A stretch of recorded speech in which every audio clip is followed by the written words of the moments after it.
can't. I have to go down. I can't. Let go. Okay. My leg got stuck. Out of all the patients Dr. Now has seen, no one has shocked him like Maja Radanović. She was 33 years old, nearly 690 pounds, and looked like another desperate patient seeking weight loss surgery. But within a few hours together, her intentions became clear to him. She was manipulative, selfish, and always playing the victim card. But Dr. Now saw right through her. She didn't only lose her shot at surgery, she lost her support system, her relationship, and every person who ever tried to care. I'll answer questions on another day, but I just No. I have the right to know. No, you do not have the right when it comes to my life. Mom, Christian's everything up at the doctor's office. I'm gonna step out. No. She did something so horrifying it made even the kindest people walk away, pushed Dr. Now to give up, and left her completely alone. Nearly 700 pounds, no help, and no one left to lie to. Inside Maja's addictive food life. Maja Radanović's path to 690 pounds began with a 5-year-old girl who already weighed over 100 pounds. While most kindergartners struggled to tie their shoes, Maja struggled to keep up during recess. Her Serbian household in Oregon operated on a simple philosophy that food solved everything. If you have an upset child, feed them. If you have a happy child, feed them more. This is what they believed in. Her mother Anna wielded love through sausages, pastries, and heavy comfort meals. And these foods became Maja's emotional foundation. The childhood obesity statistics tell us that patterns established before age 6 often determine lifelong struggles, and Maja's case proved this accurate. When her parents divorced, those food-based coping mechanisms were integrated into her. Anna worked double shifts to survive as a single mother. She would leave Maja unsupervised for hours with unlimited access to the kitchen. Food became her babysitter, her therapist, and her most reliable companion. Then came the rejection that would haunt her for decades. Her father remarried and created what Maja called his perfect little family. My dad remarried and they proceeded to have 2 children together, and they were the ideal family. They all were thin and beautiful and perfect. Holiday gatherings happened without invitations. She understood that her size made her an embarrassment. Eventually, the weekend visits stopped. Her own father had effectively erased her from his new life. This kind of parental abandonment creates what psychologists call attachment trauma, but Maja's response was predictable. She ate through the pain. By her teenage years, she had reached 300 pounds and lived as a social outcast. Her stepdad, despite his kindness, perpetuated the cycle by offering comfort in the only way their family understood, through food. My father was embarrassed by me, but I didn't have to deal with that for too long because he got sick of having to drive 3 hours to pick me up for my weekends with him. So he decided he wasn't doing it anymore. So my father stopped being a big part of my life then. The cruel irony struck when Maja started working at fast food restaurants after high school. For someone with zero impulse control around food, spending 8-hour shifts surrounded by burgers and fries was psychological torture. The constant access proved too tempting. Free meals during breaks, leftover food at closing time, management that looked the other way when employees snacked during shifts. By age 24, Maja had crossed the 500-pound threshold. What happened next reveals something fascinating about human resilience. Despite her massive size, Maja continued dating and even got engaged. This challenges the common assumption that morbidly obese individuals automatically withdraw from relationships. Her fiancé stayed committed for 4 years, but the reality check came when wedding planning began. No bridal shop carried her size. They found out that the couple had no possibility of having children. Her fiancé, after years of trying to envision their future together, finally reached his breaking point and left. This abandonment, which was the second major rejection in her life, triggered what addiction specialists recognize as a relapse spiral. It's hard. He really wants children, and I can't give him children because of my size and weight. Maja's response was complete isolation. She stopped leaving the house except when absolutely necessary. Food deliveries replaced grocery shopping. Television became her primary social interaction. The loneliness fed her addiction, and the addiction increased her loneliness. This vicious cycle is exactly why successful weight loss programs emphasize psychological support alongside medical intervention. When Christian entered her life, he seemed like salvation. He invited her to move in, offered emotional support, and appeared genuinely caring.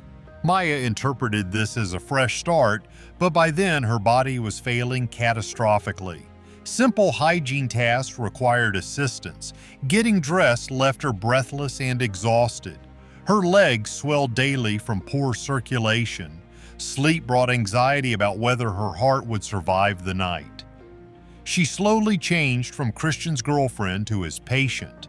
Christian evolved from a romantic partner to a full-time caregiver. He would help her dress, drive her everywhere, and lift what she couldn't manage alone. Since I've been with him, my health has just gotten worse and worse. And I feel awful because it seems like Christian immediately had to become my caretaker in a number of ways. I just can't do a lot. This dynamic shift often destroys relationships, as romantic love struggles to survive when one partner becomes completely dependent on the other for basic survival needs. And if one partner is manipulative, the relationship is even more impossible to survive. Yet Maja's eating continued unchanged. Despite needing help with basic activities, she maintained complete control over her food choices. There was no meal planning, calorie counting, or any dietary restrictions. Food remained her sanctuary, her decision, her power.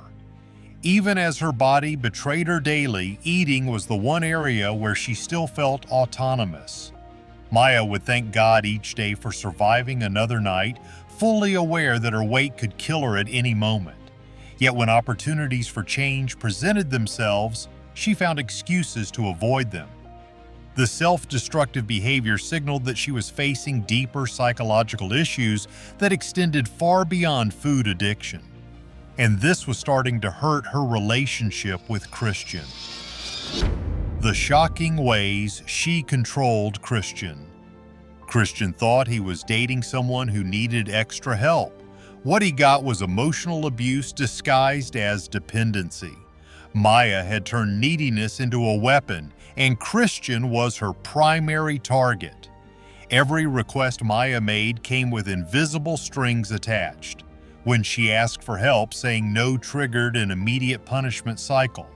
First, she would start crying. If Christian didn't cave, she would escalate to screaming.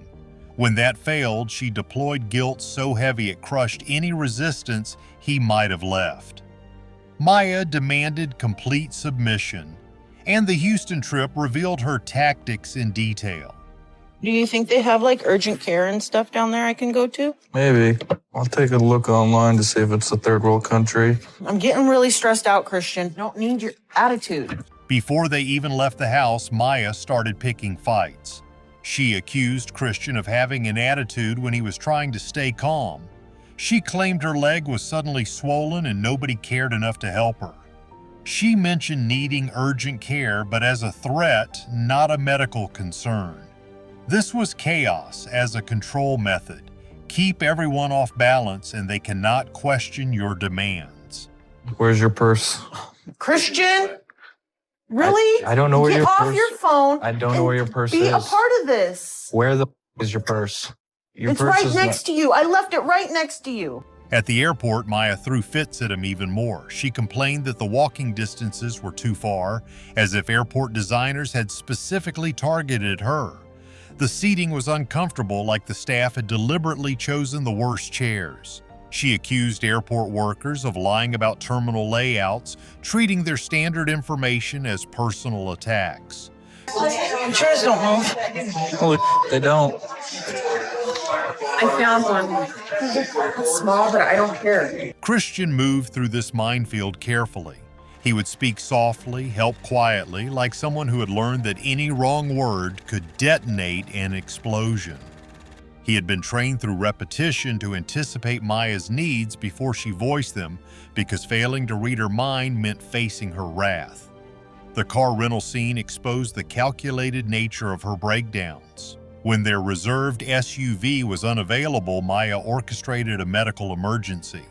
She dropped herself to the ground beside a regular car, wailing that she couldn't move. She started crying for help with the desperation of someone truly in crisis. Christian knelt down to assist, speaking gently, trying to problem solve. Maja continued her performance, then less than 60 seconds later, she stood up without assistance. The crisis had evaporated the moment she decided it was over. She had faked a medical emergency to punish Christian for a situation completely beyond his control. I can't. I have to go down. I can't. Let go. Okay. My leg got stuck. Inside the rental office, Maya's voice carried across the entire space. She threatened to pass out. She warned the staff that there would be big problems if they didn't fix the situation. She made sure everyone could hear her distress. When they finally provided the SUV, she immediately dropped the act. This pattern repeated constantly. Maja could summon hysteria on command and shut it off just as quickly once she got what she wanted. But her manipulation didn't only play out in front of people. It continued behind the scenes, especially around food. While Christian believed she was trying to change, Maja secretly maintained her fast food rituals. She would tell him she was going out to run errands, but she would visit drive-thrus one after another and spend hundreds of dollars a week to satisfy cravings she hid from him entirely. Maja knew that if Christian discovered the truth, he might challenge her. So she crafted a false image. She pretended to diet, pretended to struggle, pretended to try while feeding her addiction in silence. She gaslighted him into believing that her weight was just genetic or from the past, while the real damage was happening in real time. This was Maya's impossible trap. If Christian stayed quiet, she attacked him for not participating. If he spoke honestly, she twisted his words into betrayal. There was no safe response because the game was rigged. When Christian finally tried to leave during one of their fights, Maja showed her true colors. She physically blocked the door, trapping him in the room. Then she called her mother on speakerphone, creating a two-person guilt brigade designed to break down his resistance. This crossed the line from manipulation into imprisonment. Maja had systematically destroyed Christian's ability to respond, then blamed him for being unresponsive. This was slow-motion psychological destruction. And as a person, wouldn't you help somebody on the street? Nope. Nobody helped me when I was on the street. You gotta do it on your own. I understand if you don't want to continue with the relationship, but if you could just get her through until she has her surgery date. No. This is quite nice. It's your fault. Christian had been worn down over months, possibly years, until he had nothing left to give. It was only a matter of time before Christian stood up for himself and confronted Maja about her manipulative and abusive behavior. How did everything crash? He had stayed quiet for months, walking on eggshells and doing everything he could to keep the peace. But after one too many blow-ups, even Christian had reached his limit. Are you there for her, Christian? He's here. I'd rather hear from him. You don't want to answer my question, huh? All right, it looked like you both have a lot to figure out if you're going to get back on track, Maja. The first real crack came after Maya's second weigh-in in Houston. She had started strong. She lost 93 pounds in 2 months. Dr. Now was impressed and approved her for surgery under one condition, that she had to keep losing weight and stay committed to the 1,200-calorie diet. He warned her clearly that if she slipped up, the surgery would be off the table. At this point, the whole thing was about survival. At her size, any complication could be fatal. But Maja didn't take the warning seriously. After moving to Houston with Christian, she quickly began falling back into her old habits. She admitted to eating fast food again, blamed the stress of the move, blamed the fighting at home, and even said she didn't know how many calories she was consuming. She told Dr. Now she would try her best, but that wasn't enough. She was told she needed to lose 50 pounds in 1 month or surgery would be canceled.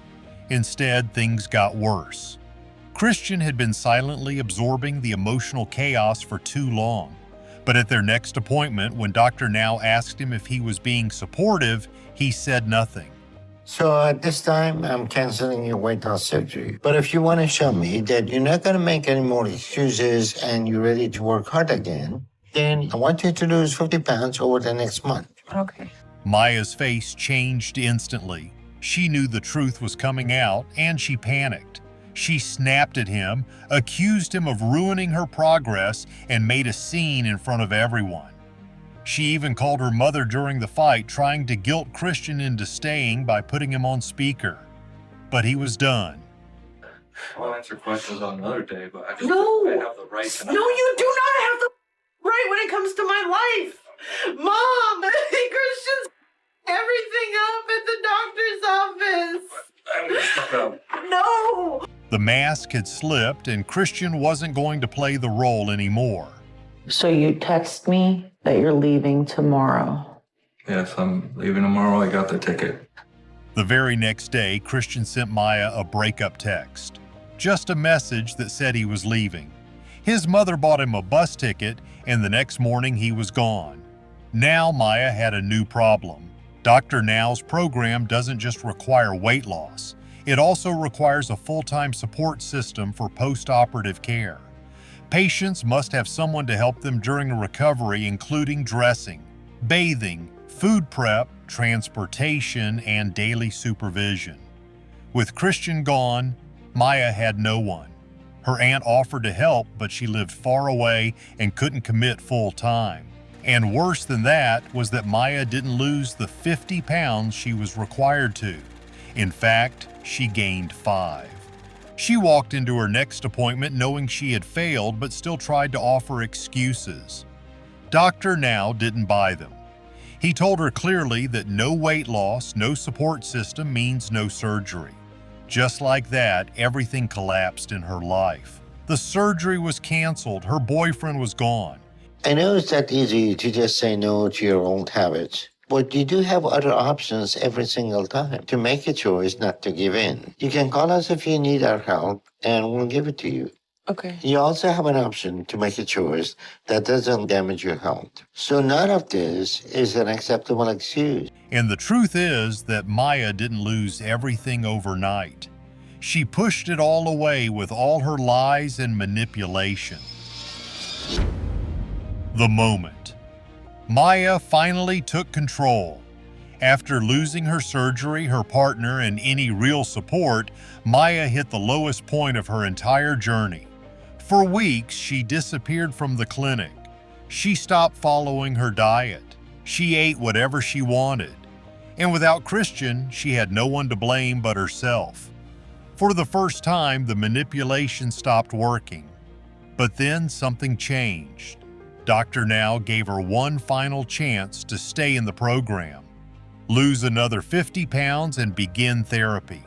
Not just to talk about food, but to face everything she had been avoiding. Maja went to her first therapy session defensive, frustrated, and barely open. But by the end, something cracked. How would you describe your behavior in adult relationships? There's a lot of moments where I'm not proud of the fact that I can be verbally abusive.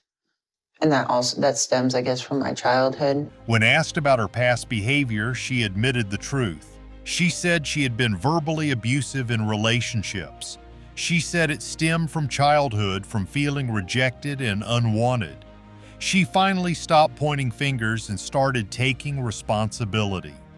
That's when the real progress began. Maja started volunteering in her community, helping organize events for kids living in shelters. She said seeing other people's struggles helped her feel less alone. It gave her a purpose. She started moving more, eating better, and sticking closer to her plan. And in the years after her episode aired, she did it. She finally qualified for weight loss surgery. She shared her transformation on Instagram. This time, she was looking much slimmer and more confident. She was not at her goal weight, but she had changed, both physically and emotionally. Maja had spent years controlling others to avoid dealing with herself. But once she had nothing left to lose, she finally looked inward and started fighting for her own life. It just took the loss of everything to get there. Now tell us, do you think Christian would have stayed if Maja had changed sooner? Write your thoughts in the comments below. And if you want updates on other crazy stories like this one, don't forget to hit subscribe. We will come back with more. Goodbye for now.